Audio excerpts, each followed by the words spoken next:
Olá, boa noite. Sejam todos muito bem-vindos à página do Facebook Aprendiz do Evangelho. Que a doce paz de Jesus envolva os nossos corações, os nossos lares, a nossa família, os nossos amigos, os nossos irmãos de caminhada e muitas bênçãos de luz, de paz, dando verdade aos nossos breves comentários do livro Religião dos Espíritos, psicografia de Chico Xavier, do Espírito Emmanuel.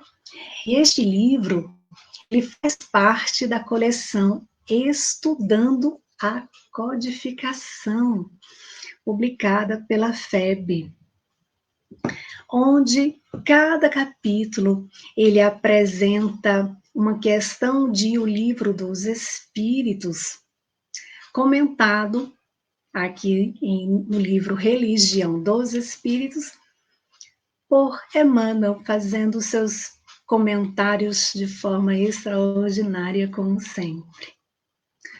Então, na semana passada, nós tivemos o nosso primeiro convidado, que nos trouxe grandes esclarecimentos, respondendo a perguntas, e aqueles que não puderam acompanhar na semana passada, podem ver o vídeo que está nos canais do YouTube, Aprendiz do Evangelho, também na playlist do canal Silmaran.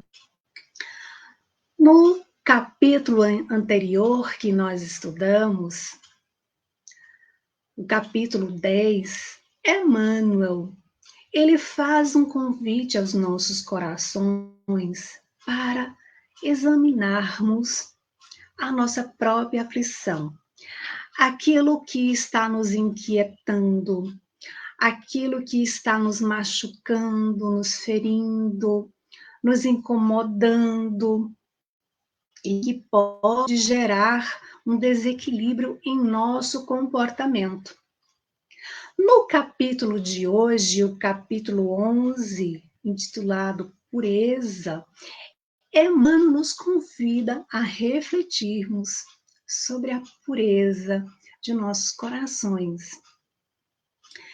Então, vamos à leitura da mensagem, depois nós vamos iniciar com os nossos breves comentários, mas lembrando sempre que o nosso objetivo é o incentivo à leitura de toda a obra, que é uma forma, inclusive, de estudar o livro dos Espíritos através dos comentários de Emmanuel acerca de algumas questões que estão neste livro.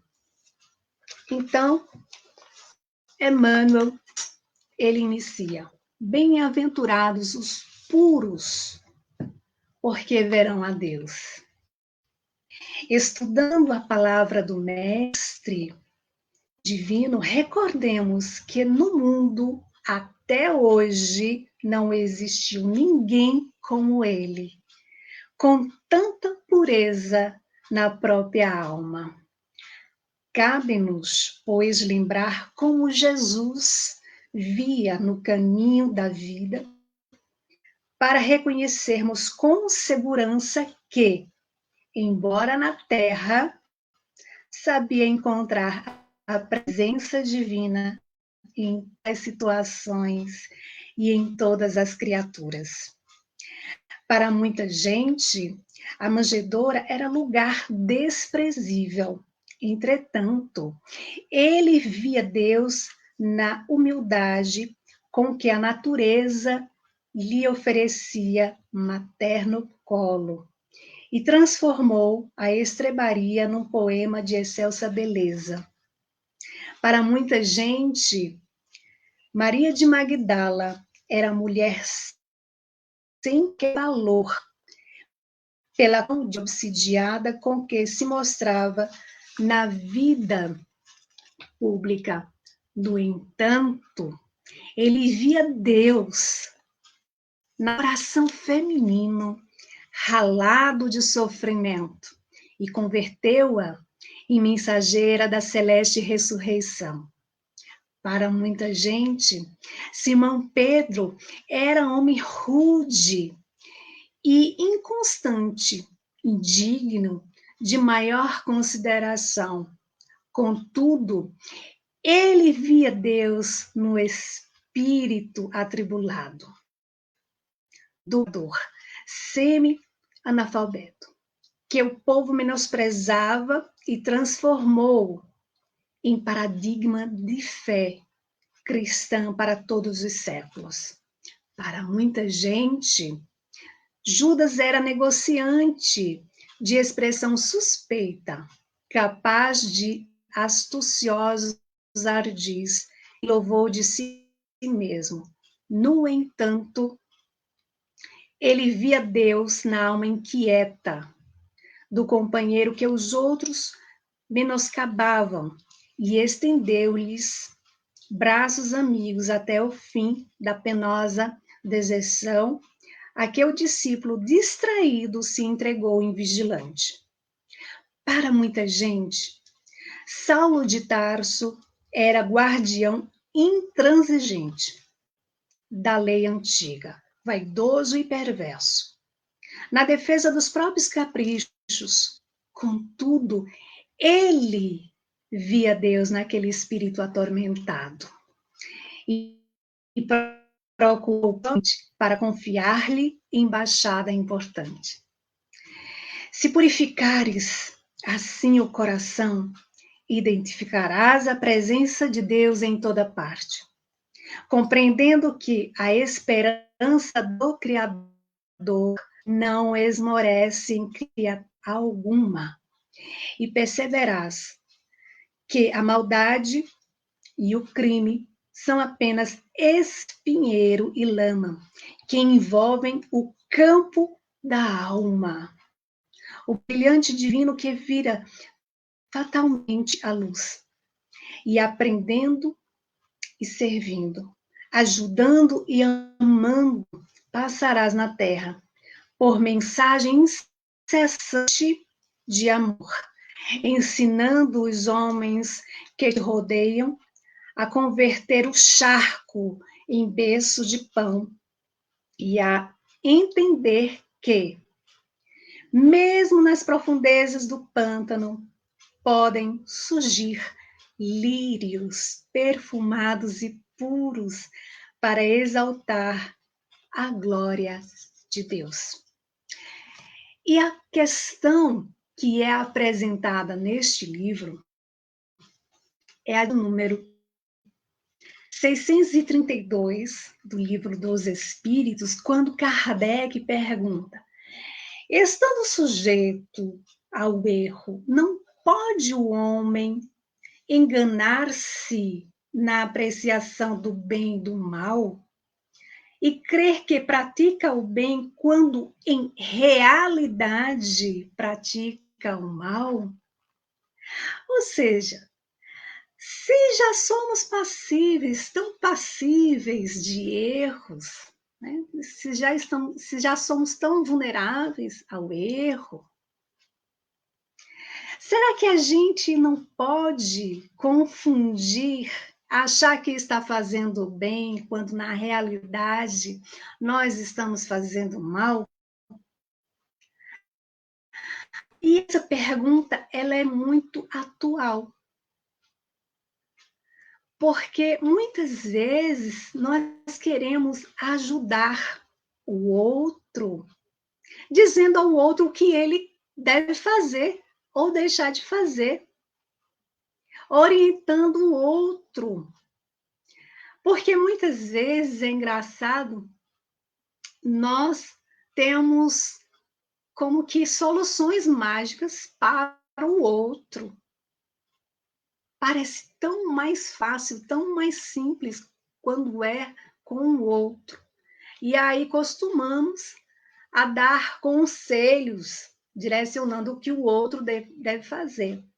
Mas nós sentimos muitas vezes grandes dificuldades de resolver questões em nós. E muitas vezes nós ficamos meio que ali perdidos e agimos por impulso e achando, acreditando que está fazendo a coisa mais certa. Só que muitas vezes também a gente diz a alguém, achando que vai ajudar, por exemplo, quantas vezes dissemos, meu Deus, por que que eu disse aquilo? Eu deveria ter ficado calado. Então, é isso que Kardec justamente está perguntando.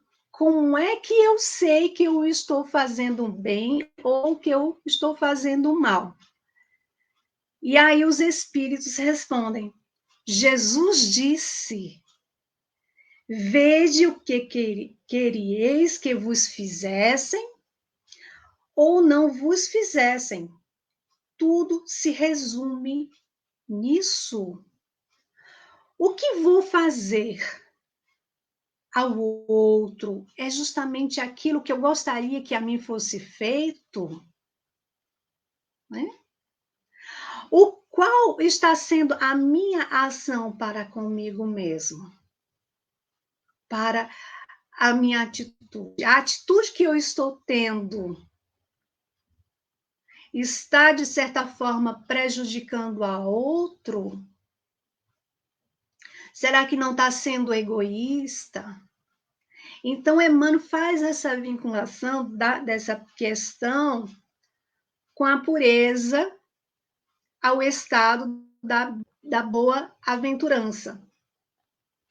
Então, ele diz assim: bem-aventurados os puros, porque verão a Deus. Ele coloca aqui, está no Sermão do Monte, né? Mateus capítulo 5, onde ali ele vai colocando, vai comentando cada bem-aventuranças. Ele prossegue dizendo: estudando a palavra do Mestre Divino, recordemos, no mundo, até hoje, não existiu ninguém como ele, como o Mestre Jesus, com tanta pureza na alma, né? O espírito mais puro, mais perfeito que viveu na Terra. Questão 625 de O Livro dos Espíritos. Qual o tipo mais perfeito tem Deus oferecido ao homem para lhe servir de guia e modelo? Que Deus oferece a cada um de nós, os seus filhos. E os espíritos respondem: Jesus. Ele é o nosso modelo, é o nosso guia.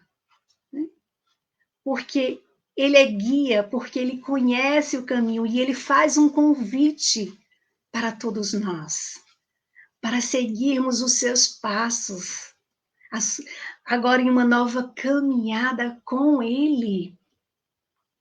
E Emmanuel continua: cabe-nos, pois, lembrar como Jesus via no caminho da vida, para reconhecermos com segurança que, embora na terra, sabia encontrar a presença divina em todos e em todas as criaturas.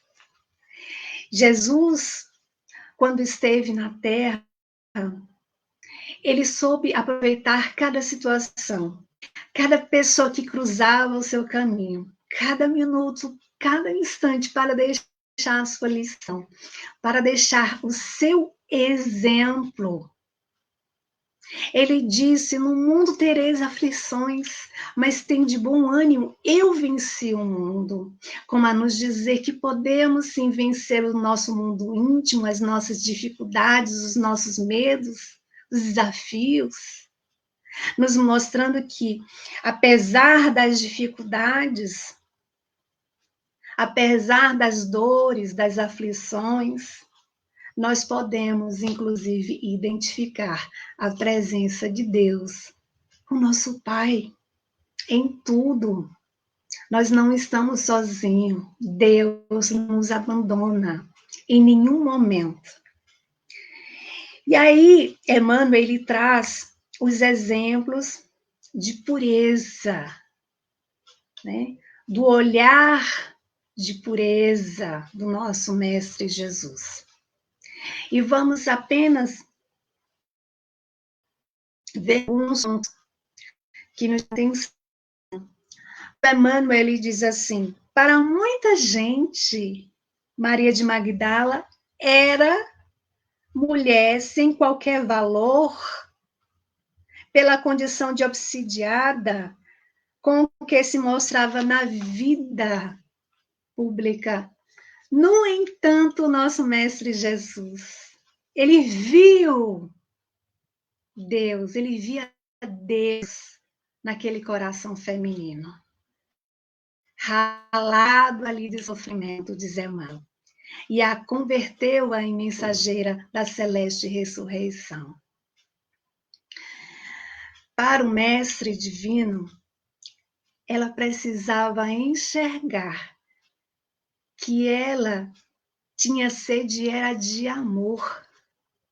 E ela, quando ela ouve o Mestre Jesus, ela enxergou.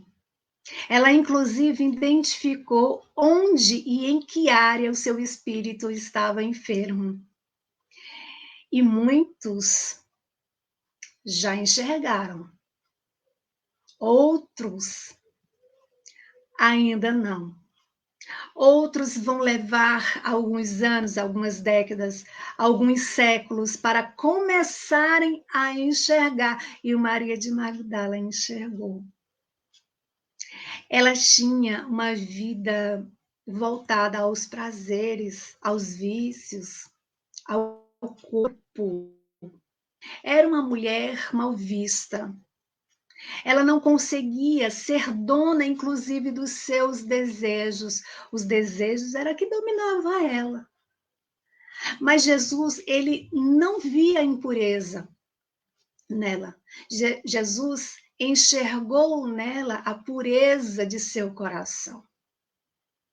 Então, quando ela ouviu Jesus, ela sentia com toda a sua alma que o que ela mais desejava, o que ela mais queria, o que ela mais sentia sede era do amor verdadeiro, do amor real.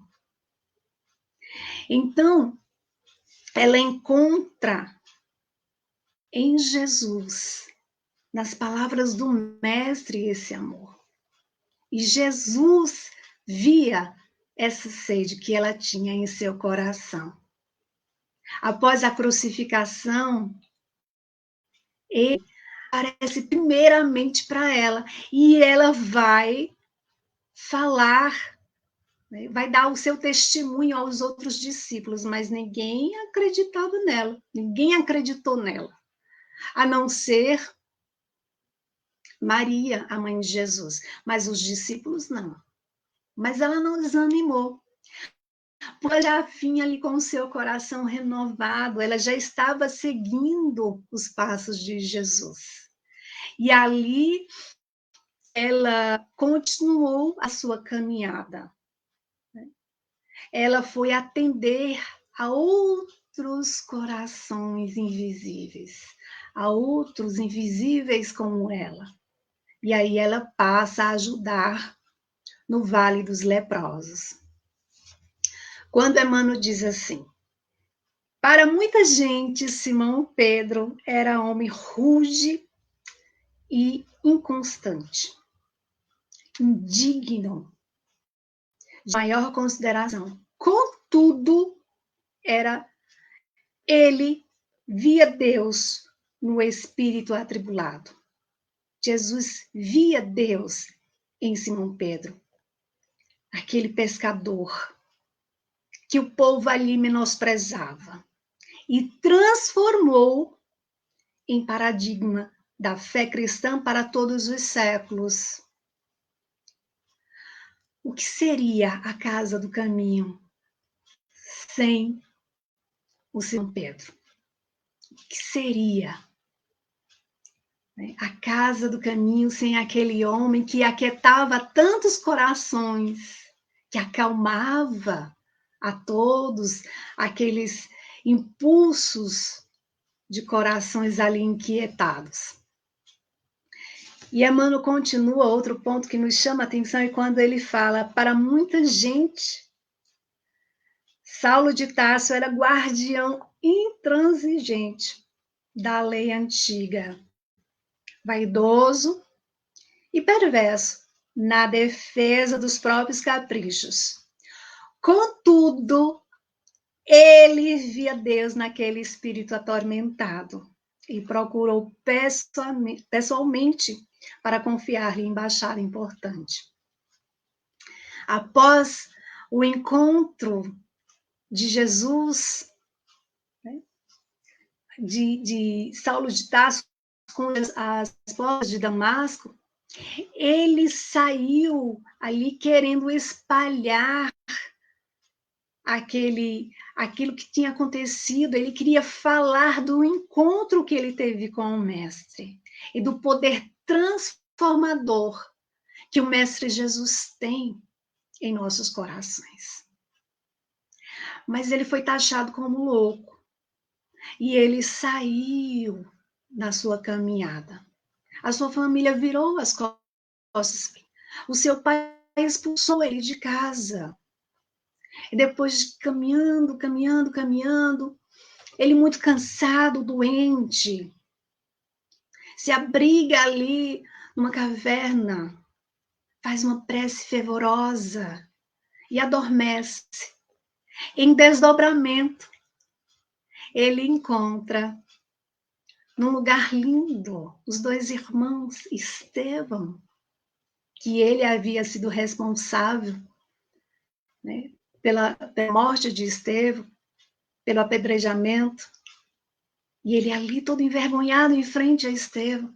De lado, ele vê a sua amada Abigail, e ela passa ali para ele o lema: ama, trabalha, espera, perdoa, porque ele estava muito inquieto. No dia seguinte, quando ele desperta, ele sai confiante, com esse tema sentindo em seu coração. E ele sai, ele é apedrejado também, ele é preso, ele é humilhado, ele passa por diversas situações. E certo momento em Corinto, quando já havia várias igrejas, e Emmanuel lembra, as igrejas naquela época eram as casas das pessoas simples que se reuniam ali entre eles para reviver os ensinamentos do Cristo. E numa noite em Corinto, ele estava muito inquietante, com seu coração doído, angustiado, e faz ali uma prece ao Mestre Jesus. E depois disso ele ouve uma voz que fala suavemente, pedindo a ele, para ele não temer, para ele perseverar, continuar firme. O Mestre Jesus diz a ele que ele pode ali continuar os seus trabalhos, que ele pode atender a todos escrevendo em seu nome, em nome do Cristo. E o Mestre diz a ele que ele terá a companhia de Estevão. E ali começa todo o trabalho de suas epístolas e chega para nós. Hoje nós temos acesso às suas lições extraordinárias, transformadoras, aos nossos corações, nos convidando a refletir sobre o nosso comportamento, sobre aquilo que gostaríamos de receber, nos convidando a oferecer ao outro tudo aquilo que gostaríamos que fizessem a nós, que fosse oferecido a nós. E Emmanuel, Ele continua dizendo assim: se purificares assim o coração, identificarás a presença de Deus em toda parte. Meus irmãos, se reconhecermos que somos falhos, sim, que cometemos erros, que temos dificuldades, é natural. Mas importante termos em mente de nos permitir a mudança, a dizer: eu não quero mais ser aquele que um dia fui, eu quero buscar agora um novo caminho. Isso é fazer um mergulho interior para identificar aquilo que precisa ser corrigido, ser melhorado, ser consertado, ser transformado em nós. Não é no outro, é em nós.